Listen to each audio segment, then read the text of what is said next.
ಪರೀಕ್ಷಾ ಅಕ್ರಮ ಪದೇ ಪ್ರಶ್ನೆ ಪತ್ರಿಕೆ ಸೋರಿಕೆ ಖಂಡಿಸಿ ಕಾಕ್ರೋಚ್ ಜನತಾ ಪಕ್ಷವು ದೆಹಲಿಯ ಜಂತರ್ ಮಂತರ್ನಲ್ಲಿ 21 ದಿನಗಳಿಂದ ನಡೆಸುತ್ತಿರುವ ಪ್ರತಿಭಟನೆ ತೀವ್ರ ಸ್ವರೂಪ ಪಡೆದುಕೊಂಡಿದೆ. ಶಿಕ್ಷಣ ವ್ಯವಸ್ಥೆಯಲ್ಲಿನ ಅಕ್ರಮಗಳಿಗೆ ಸಂಬಂಧಿಸಿದಂತೆ ಕೇಂದ್ರ ಸಚಿವ ಧರ್ಮೇಂದ್ರ ಪ್ರಧಾನ್ ರಾಜೀನಾಮೆಗೆ ಹಾಗೂ ಸರ್ಕಾರದ ಉತ್ತರದಾಯಿತ್ವಕ್ಕಾಗಿ ಆಗ್ರಹಿಸಿದ್ದ ಬಿಜೆಪಿ ಇದೀಗ ಪ್ರಧಾನಿ ನರೇಂದ್ರ ಮೋದಿ ಅವರು ತಮ್ಮ ಸ್ಥಾನ ತ್ಯಜಿಸಬೇಕು ಎಂಬ ಹೊಸ ಬೇಡಿಕೆಯನ್ನ ಮುಂದಿಟ್ಟಿದೆ.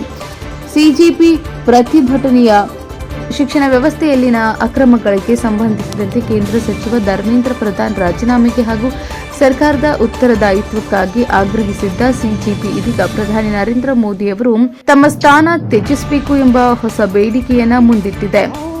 ಸಿಜೆಪಿ ಪ್ರತಿಭಟನೆಯು ಜಂತರ್ ಮಂತರ್ನಲ್ಲಿ ಜೂನ್ 20ರಂದು ಆರಂಭವಾಗಿದೆ. ಪರಿಸರ ಹೋರಾಟಗಾರ ಸೋನಂ ವಾಂಗ್ಚುಕ್ ಹಾಗೂ ಕೆಲವು ವಿದ್ಯಾರ್ಥಿಗಳು ಜೂನ್ 28ರಿಂದ ಅನಿರ್ದಿಷ್ಟ ಅವಧಿಯವರೆಗೆ ಉಪವಾಸ ಸತ್ಯಾಗ್ರಹ ಆರಂಭಿಸಿದ್ದಾರೆ. ವಾಂಗ್ಚುಕ್ ಅವರ ಆರೋಗ್ಯ ಹದಗೆಡುತ್ತಿರುವುದನ್ನು ಗಂಭೀರವಾಗಿ ಪರಿಗಣಿಸಿದ್ದ ದೆಹಲಿ ಹೈಕೋರ್ಟ್ ನಿಯಮಿತವಾಗಿ ಆರೋಗ್ಯ ಮೇಲ್ವಿಚಾರಣೆ ಮಾಡುವಂತೆ ಮತ್ತು ಅಗತ್ಯವಿದ್ದರೆ ವೈದ್ಯಕೀಯ ನೆರವು ನೀಡುವಂತೆ ಕೇಂದ್ರ ಮತ್ತು ದೆಹಲಿ ಸರ್ಕಾರಕ್ಕೆ ಸೂಚಿಸಿತ್ತು.